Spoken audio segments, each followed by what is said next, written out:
Come Monday afternoon, Indiana will have a new governor and a new lieutenant governor as the new legislative session gets underway. State House reporter Hannah Adamson has a look at the start of this year's session and how lawmakers could work quickly to enact many of the new governor's key priorities.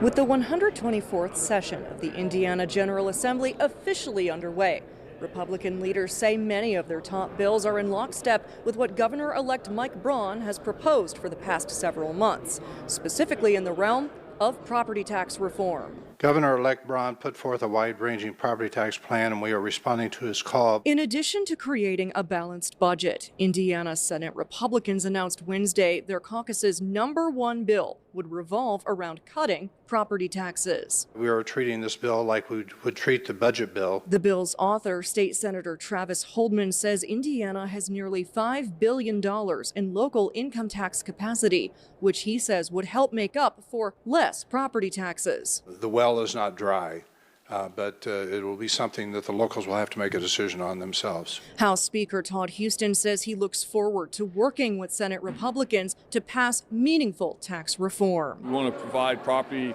tax relief to Hoosiers, but we also want to make sure that they have the necessary services that are needed in our communities. As for House Democrats, leader Phil Giaquinta released the Working Hoosiers agenda, which also seeks to deliver on property tax relief while securing resources for police, fire, and EMS. House Democrats are listening to Hoosiers when they say Indiana is getting too expensive for them. Other parts of that agenda include fully funding education and making universal pre-K a reality. And when child care costs are stopping people from going to work or buying a home, that's a problem we need to fix. The House Republican caucus will officially release its agenda on Tuesday, the day after Governor-elect Mike Braun and Lieutenant Governor-elect Micah Beckwith are sworn in. Reporting from the State House, I'm Hannah Adamson. Hannah, thank you. Meantime, there was also a bill filed this past week that would strip the lieutenant governor of some of his duties overseeing the state's agricultural industry. Senate Bill 202, filed by Republican Senator James Buck and Susan Glick. But that bill was already sent to the Rules Committee, which means it's very unlikely to advance.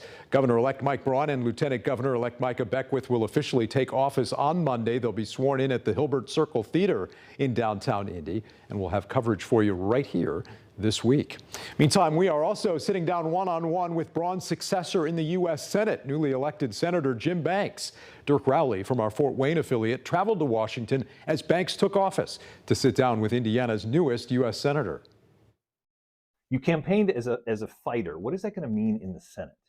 We have a lot to fight for. I mean, our country we have so many issues at home: the open border, the drug epidemic, crime, the economic outlook for our country, the national debt, the ability to make sure that our country survives for the next generation. I think we need more fighters in the United States Senate who are fighting to get our country back on track. And that's the approach that I took for 8 years in the House.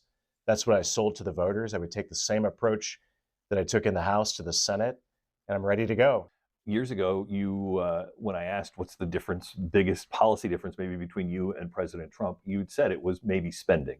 He gets it, $35 trillion national debt. And today, $1 trillion that we pay every year on the interest of the debt. Think about that, $1 trillion that could go to building schools, roads. That's more than the entire budget of the Pentagon. And we spend it to pay the interest on the national debt. That's something that we have to control. President Trump gets that. The DOGE effort to create efficiencies in the government, I think, will create a lot of opportunities to cut government. There are big opportunities and I think efforts underway to cut and slash the size of the government so we can bring down spending. So let me just set expectations correctly, because I think math works differently here than it does back home.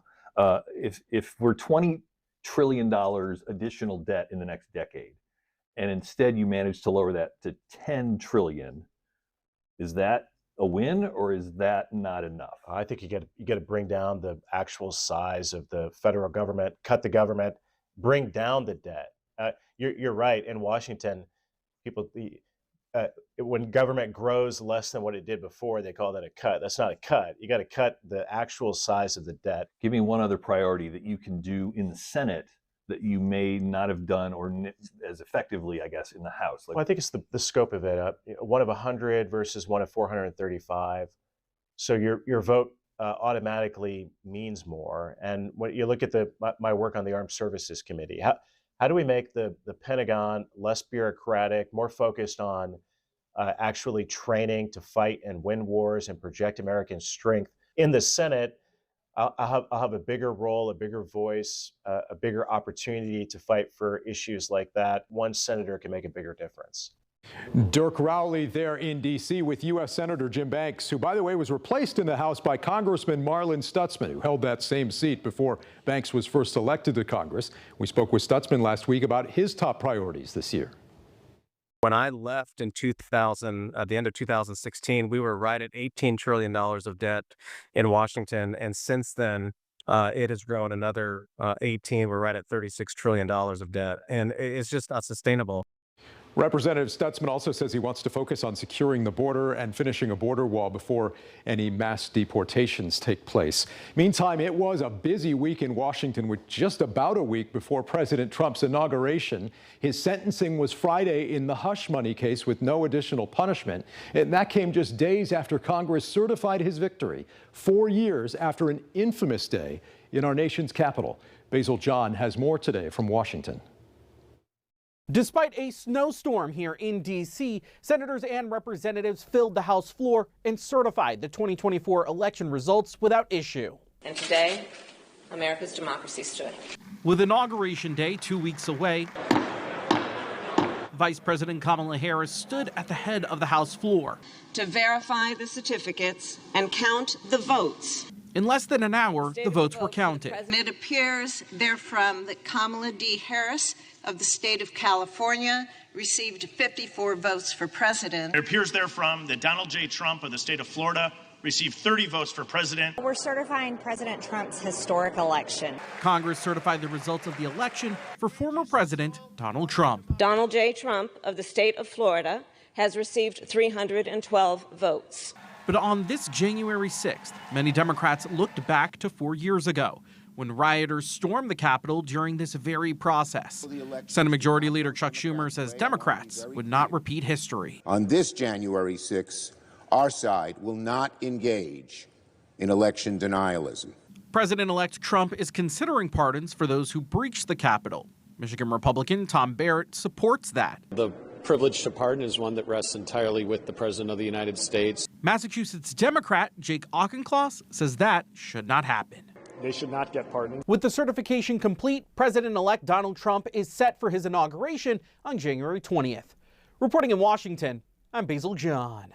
Basil, thanks. On social media, former VP Mike Pence said the peaceful transfer of power is the hallmark of our democracy. And today, members of both parties in the House and Senate, along with the vice president, certified the election of our new president and VP without controversy or objection. This week, our Washington bureau also took that question of pardons and the day in general to Indiana Congressman Jim Baird. Well, I think it's an important step for Congress from the standpoint that we need to move this country in the appropriate direction. And President Trump has an agenda to do that. We have a new House Speaker that's been in place for a while, and we're going to coincide those efforts to make sure that we can move back, take care of the border, re-improve or re-establish our energy independence, and take care of the inflation that's been occurring all this period of last 3.5, 4 years. So I'm excited. I'm excited for not only myself and our district back in Indiana, because our people are very conservative kind of individuals, and I think it's important that we do those kind of things that are important for them. One of the things President-elect Trump has promised to do on day one is give out pardons to those involved in January 6th. Do you think that's a good plan? Well, he's going to be the president, so that's his option, and so I'm more interested in moving forward on the things we need to do. I don't want to get bogged down in a lot of side issues, and I think that's a problem we have in Congress, and I want us to move forward. And the events of January 6th still echoing through D.C. as the living presidents gathered this week for President Carter's funeral. We saw Mike Pence and Donald Trump shaking hands there publicly for the first time since that day as Washington paused to honor the life of our 39th president. Rashad Hudson takes us there.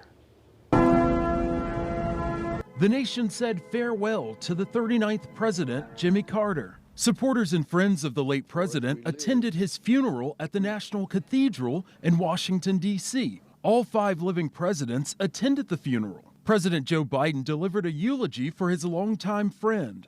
Jimmy Carter's friendship taught me, and through his life taught me, the strength of character is more than title or the power we hold.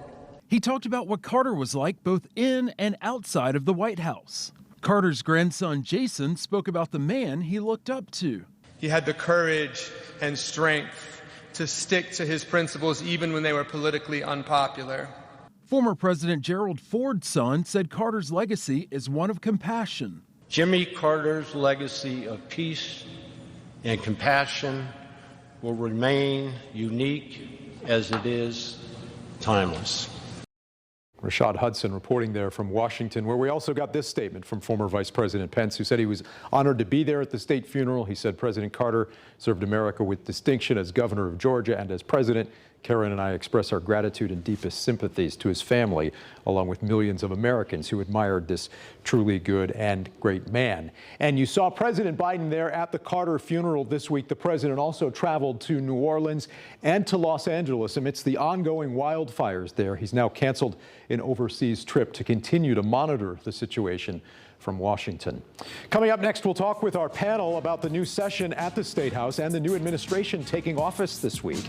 And we hear from state lawmakers about the effort to quote-unquote defund Indiana University. We'll explain that straight ahead.